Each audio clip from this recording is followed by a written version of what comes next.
He said, my neighbor is a divorced woman who would like to go to Umrah, but she has no. Is it permissible for me to marry her and take her for Umrah, then divorce her when we return? So he wants to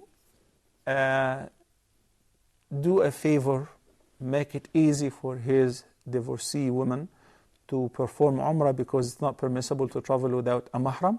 So he wants to marry her temporarily. This is called الزواج المؤقت. Mu'aqqat is when before we get married, when we process the contract, we agree that we are marrying for a certain period of time, whether it's a long period or a short period. يعني, if somebody says, I would like to marry you for 1 day, it is not any different than a person who says, I would like to marry you for 2-3 years. Mu'aqqat, it is temporary. Such marriage is not approved in Islam.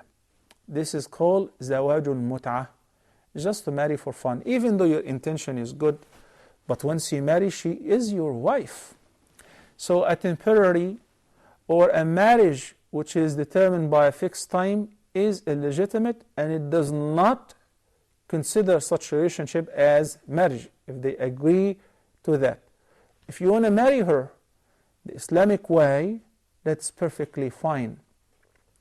And we all know that Allah subhanahu wa ta'ala permitted Muslim men to marry up to 4. He limited the plural marriage to 4 after it was unlimited, because there are cases like that.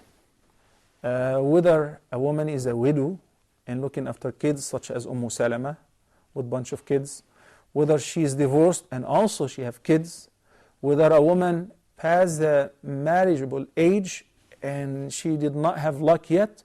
So these women, we all know that women normally outnumber men. So there is a wisdom behind that. So if you're willing to marry her and you don't have a problem with that, why don't you marry her with the intention of this marriage is for good? ومن آياته أن خلق لكم من أنفسكم أزواجا لتسكنوا إليها وجعل بينكم مودة ورحمة إن في ذلك لآيات لقوم يتفكرون.